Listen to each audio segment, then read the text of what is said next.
All right. All If right, are you're we back? joining us back, we should be back. Sorry about that, folks. Internet situation. You know how it is when you're doing live TV.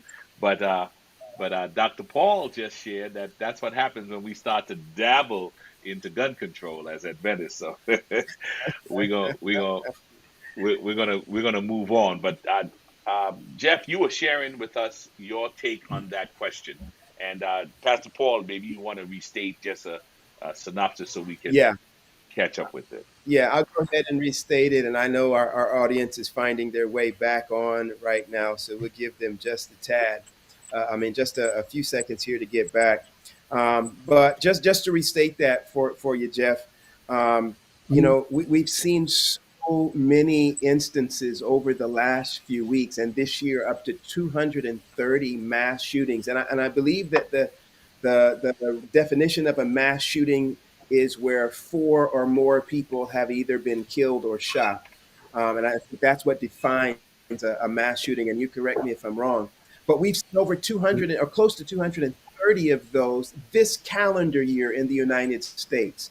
The ones that have made the news, but what do we say?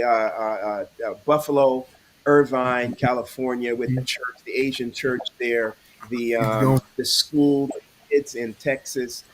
We saw one just the other, was it a doctor's office in Tulsa, Oklahoma? We saw another church shooting on Thursday in Iowa.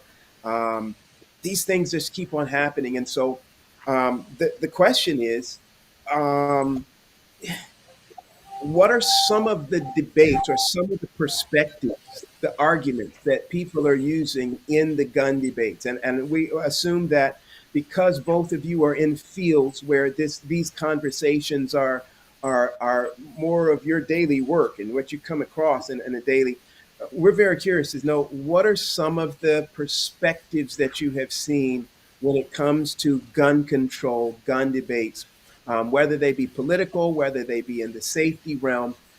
Just share with us just a little bit of what you guys are hearing are some of the issues involved in these debates. Jay, you want to take this? You want to lead on this, Jay? Because my perspective, I would respectfully let me hold mine until I hear Jay's perspective respectfully.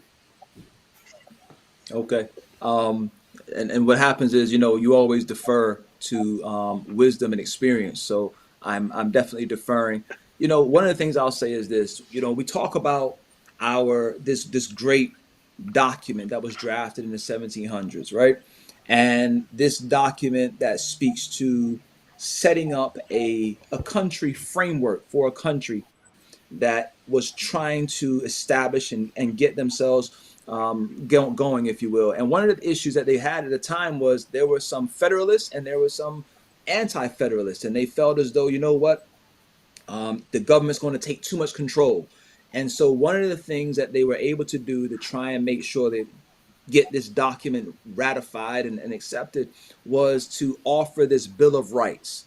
And as a part of that Bill of Rights, we have our First Amendment, which everyone typically kind of runs off, and those things are kind of ingrained as part of our learning. And we have the Second Amendment, which has become a big topic, not just now, but it's been for the last few years, right? From Sandy Hook, and it kind of started rolling from that standpoint. We often use these words like Second Amendment without actually spending time going through what that amendment really says and its in totality, and also what the basis was for having that in place. And we talk about the Revolutionary War and having militias set up and having individuals arm themselves so they could protect society in that regard. My issue is we talk about gun control, and you've always seen the bumper stickers, right? Guns don't kill people, people kill people, right? And so that's something that kind of sits there. Recently, this week, there was an interview with a Canadian official, and Canada has just passed one of the most stringent gun laws as far as restricting the purchase and use of guns. And part of the rationale was, number one, the gun violence in Canada, but literally officially on the record was we don't want to become like our neighbors in the South. And I thought it was Wow. interesting and somewhat daunting to see that a country, a nation sitting above us and looking down and saying, we don't want to become like them. Mm. I'll say this, and I'm going to defer back to my dear friend, Officer Jeff Hunt. I left my home yesterday, and as I left my home, there was this red, obscure looking shaped sign at the end of the street. And so I applied the brakes in my car and came to a halt.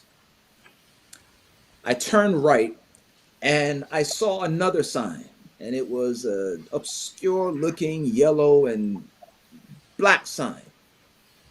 These signs had words on them: stop, children at play. And there was also a traffic light as I went further down, and I had to wait for the turn closed before I could go where I needed to go. And one of the things that's interesting to me is we have these signs, we have these